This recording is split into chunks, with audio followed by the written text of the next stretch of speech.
Hello aspirants and welcome to my UPSC journal. हम कर रहे हैं फ्री एनसीईआरटी सीरीज, जिसमें आज हम करने वाले हैं science NCERT class 7 chapter number 7। Chapter का नाम है transportation in animal and plants. तो इस चैप्टर में हम पढ़ेंगे about circulatory system, excretory system और साथ में देखेंगे ट्रांसपोर्टेशन इन प्लांट्स ऑल्सो। तो बहुत इंटरेस्टिंग चैप्टर है, इन्फॉर्मेटिव चैप्टर है। तो चलो फिर इस लेक्चर को स्टार्ट करते हैं। तो शुरू करते हैं with the definition of transportation. तो ट्रांसपोर्टेशन होता क्या है? ये होता है movement of water, food, oxygen and waste within the body of a living organism.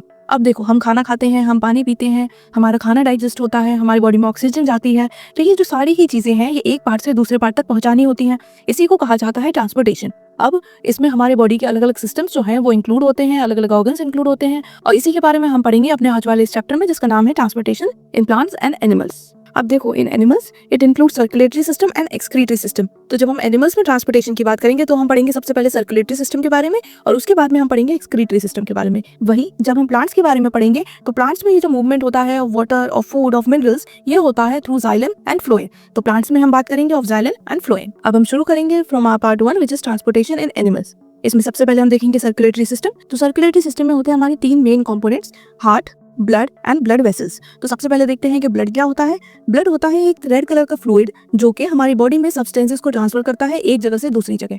For example, जब हमारी बॉडी में ऑक्सीजन आती है तो ये ऑक्सीजन बॉडी के सारे पार्ट्स तक हमारा ब्लड पहुंचाता है। इसी तरह जो डाइजेस्टेड फूड होता है, जब वो हमारी स्मॉल इंटेस्टाइन से एब्जॉर्ब होकर हमारे ब्लड में आ जाता है तो वो हमारी पूरी बॉडी में कैसे पहुंचता है? With the help of blood. तो ब्लड हमने देख लिया, it is a red colour fluid that transport substance in the body. अब हमारे ब्लड के हैं अलग अलग कंपोनेंट। सबसे पहले जो प्लाज्मा है वो है हमारे ब्लड का लिक्विड पार्ट, और ये अलग अलग न्यूट्रिएंट्स कैरी करता है, हार्मोन कैरी करता है, वेस्ट कैरी करता है और सेल्स भी कैरी करता है।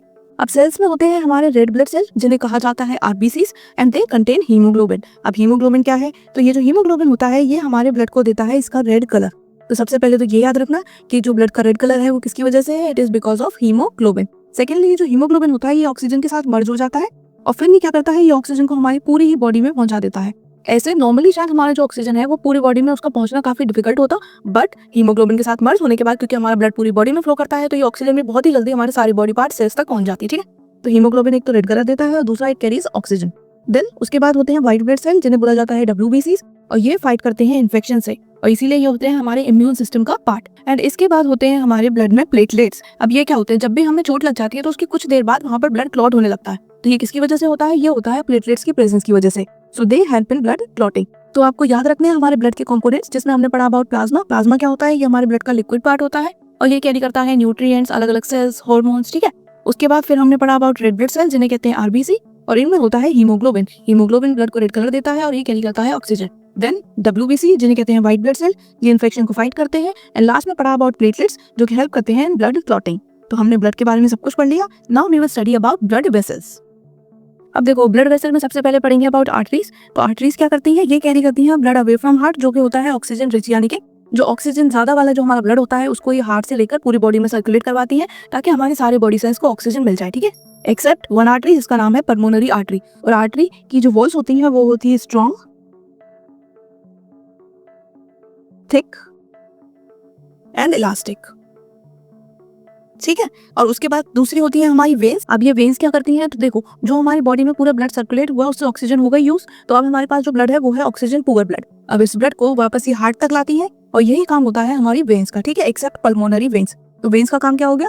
ऑक्सीजन पुअर ब्लड को वापस हार्ट में लाना, और आर्टरी का काम हो गया ऑक्सीजन रिच ब्लड को पूरी बॉडी में सर्कुलेट करवाना। ठीक है, इसके बाद वी हैव कैपिलरीज। कैपिलरीज क्या होती हैं? तो ये जो हमारी आर्टरीज होती हैं, वेन्स होती हैं, ये आगे जाके और डिवाइड हो जाती हैं, ताकि जो भी एक्सचेंज ऑफ गैसेस है, न्यूट्रिएंट है, वेस्ट है, वो बहुत इजीली हो पाए। इन्हीं को कहा जाता है capillaries. These are thin walled and they allow exchange of gases, nutrients and waste. तो अभी हमने ब्लड देख लिया, ब्लड वेसल देख लिया। अब हम देखेंगे third component which was heart. अब जो हमारा हार्ट होता है ये एक मस्कुलर ऑर्गन होता है जो कि ब्लड को पंप करता है हमारी बॉडी में।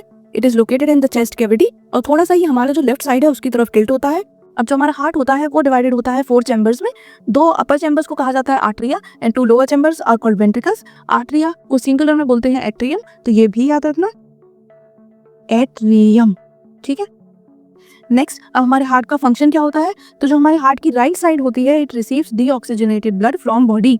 तो जो हमारी वेन्स लेकर आ रही हैं डीऑक्सीजनेटेड ब्लड, वो कहाँ आता है? वो आता है हमारे हार्ट के राइट साइड में, और इसके बाद ये ब्लड चला जाता है लंग्स में। वहीं जो हमारा ऑक्सीजनेटेड ब्लड होता है जो लंग्स की तरफ से आ रहा होता है, वो आता है हमारे हार्ट के लेफ्ट साइड में, और इसके बाद ही हमारी पूरी ही बॉडी में भेज दिया जाता है। ये याद रखना कि राइट में क्या आता है? डीऑक्सीजनेटेड ब्लड, जो कि वेन्स लेकर आती है, और लेफ्ट में होता है ऑक्सीजनेटेड ब्लड, जो कि लंग से आता है, और वो पूरे ही हमारे बॉडी में भेज दिया जाता है। ठीक है, ये हो गया हमारे हार्ट के फंक्शन। अब देखो कई बार होता है कि हम बोलते हैं कि यार मेरी तो हार्ट बीट बढ़ गई, तो ये हार्ट बीट क्या होती है? हार्ट बीट होती है rhythmic contraction and relaxation of heart muscle.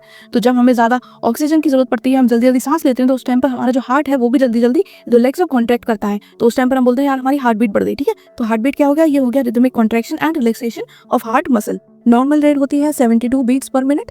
अब ये जो हार्ट बीट होती है इसे मेजर करने के हमारे डॉक्टर्स यूज करते हैं स्टेथोस्कोप का। इसके थ्रू वो बहुत इजीली ये जो हार्ट बीट होती है इसे सुन लेते हैं। ठीक है, तो हार्ट बीट हमने देख लिया। अब हम देखते हैं पल्स और पल्स रेट क्या होती है। तो पल्स की डेफिनेशन की बात करें तो पल्स होती है throbbing which is felt due to blood movement in arteries. जब जो हमारा ब्लड है वो हमारी आर्टरीज में मूव करता है तो उसकी वजह से हमें एक थ्रॉबिंग, एक रेगुलर मूवमेंट फील होता है हमारी आर्टरीज में, जिसे हम कहते हैं पल्स। कई बार हम ऐसे करके चेक भी कर लेते हैं, सो इट इज पल्स। अब पल्स रेट क्या होती है? पल्स रेट होती है नंबर ऑफ हार्ट बीट्स जो कि पर मिनट हो रही है। तो ये वही होती है जो अभी हमने ऊपर पढ़ा 72 बीट्स पर मिनट। ठीक है, so it is same as heart beat. जैसे हमारा हार्ट बीट करता है उसी तरह हमारी जो पल्स है वो आपको थ्रॉब करते हुए फील होगी और उसी को कहा जाता है पल्स रेट। ठीक है, तो इसके साथ हमारा पूरा ही सर्कुलेटरी सिस्टम हमने कवर कर लिया। And now we will move forward to excretory system. Animals में एक्सक्रीशन कैसे होता है वो हम पढ़ेंगे, लेकिन सबसे पहले देखते हैं एक्सक्रीशन क्या है। तो ये है प्रोसेस जिससे कि जो वेस्ट हमारी बॉडी में प्रोड्यूस होता है उसे टाइम टू टाइम बॉडी से बाहर निकाल दिया जाता है। It is thrown out of the body. तो एक्सक्रीशन के थ्रू क्या करते हैं? वेस्ट का रिमूवल होता है। मेन वेस्ट क्या होते हैं? Urea, uric acid and carbon dioxide. ठीक है, अब ये कैसे निकलते हैं हमारी बॉडी से वो देखेंगे। So for this we will study human excretory system. So इसमें ऑर्गन्स की बात करें तो सबसे पहले वी हैव 2 किडनीज। किडनी क्या करती है? हमारे ब्लड में से यूरिया को फिल्टर आउट कर देती है। जो इंपॉर्टेंट चीजें होती हैं, जो यूजफुल होती हैं, वो वापस ब्लड में एब्जॉर्ब हो जाती है और जो वेस्ट होता है वो फिल्टर आउट हो जाता है। उसके बाद वी हैव 2 यूरेटर्स। ये क्या करते हैं? हमारी किडनी को कनेक्ट करते हैं यूरिनरी ब्लैडर से। जो भी यूरिन है जो कि हमारी ब्लड में से फिल्टर आउट हुई है वो हमारी किडनी से हमारे ब्लैडर में पहुंचती है थ्रू यूरेटर्स। ब्लैडर क्या होता है? ये हमारे यूरिन को स्टोर करके रखता है और उसके बाद यूरेथ्रा के थ्रू ये यूरिन हमारी बॉडी से बाहर फेंक दी जाती है। ठीक है, it is thrown out of the body. तो ये हो गया हमारा एक्सक्रीटरी सिस्टम। अब हमारी जो किडनी होती है उसमें बहुत छोटी छोटी फंक्शनल यूनिट्स होती हैं जो कि ब्लड को फिल्टर करती हैं। इनको क्या बोलते हैं? इनको बोलते हैं नेफ्रॉन्स।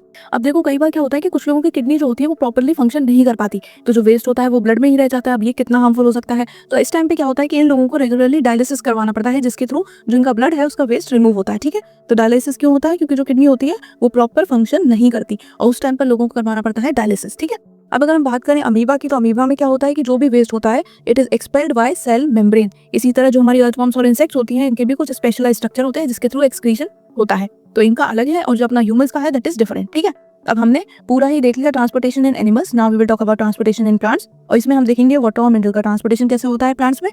तो सबसे पहले तो देखो जो रूट्स होती हैं सॉइल में वो वाटर एब्जॉर्ब करती हैं। सॉइल में रूट्स में रूट हेयर्स होते हैं ताकि ज्यादा सरफेस मिले तो ज्यादा एब्जॉर्प्शन हो। इसके अलावा ये जो भी एब्जॉर्ब करती हैं उसको फिर स्टेम्स के थ्रू ऊपर लीव्स तक पहुंचाया जाता है और ये काम कौन करता है? ये काम करता है जाइलम।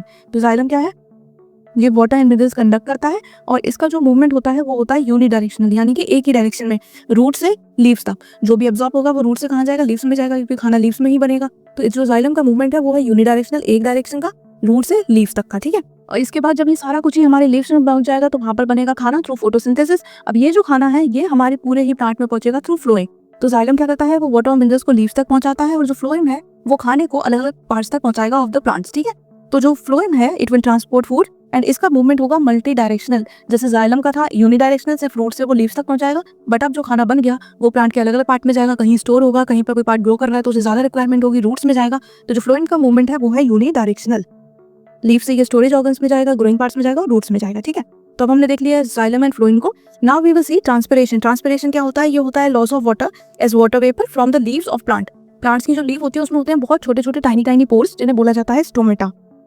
और इसके थ्रू क्या होता है? इसके थ्रू होता है वाटर लॉस। वाटर जो होता है वो वाटर वेपर बन के एटमॉस्फेयर में चला जाता है और इसी प्रोसेस को कहा जाता है ट्रांसपिरेशन। अब ये प्रोसेस इंपॉर्टेंट क्यों है? क्योंकि इससे एक तो हमारा जो प्लांट होता है वो ठंडा रहता है, it cools down, and second एक सक्शन बनता है ताकि और ज्यादा जो पानी है वो रूट्स पुल करें। अगर ऑलरेडी उसमें पानी रहेगा प्लांट में तो फिर रूट्स क्यों पुल करेंगे? ठीक है, तो एक सक्शन क्रिएट होता है जिसकी वजह से जो पुल होता है वो और ज्यादा होगा। ठीक है, now this is the summary table. तो हम देखते हैं जाइलम और फ्लोएम के बीच में डिफरेंसेस जल्दी से। तो सबसे पहले अगर ट्रांसपोर्टेशन की बात करें तो xylem water and minerals transport करता है, वहीं फ्लोएम क्या ट्रांसपोर्ट करता है? खाना बनने के बाद फूड।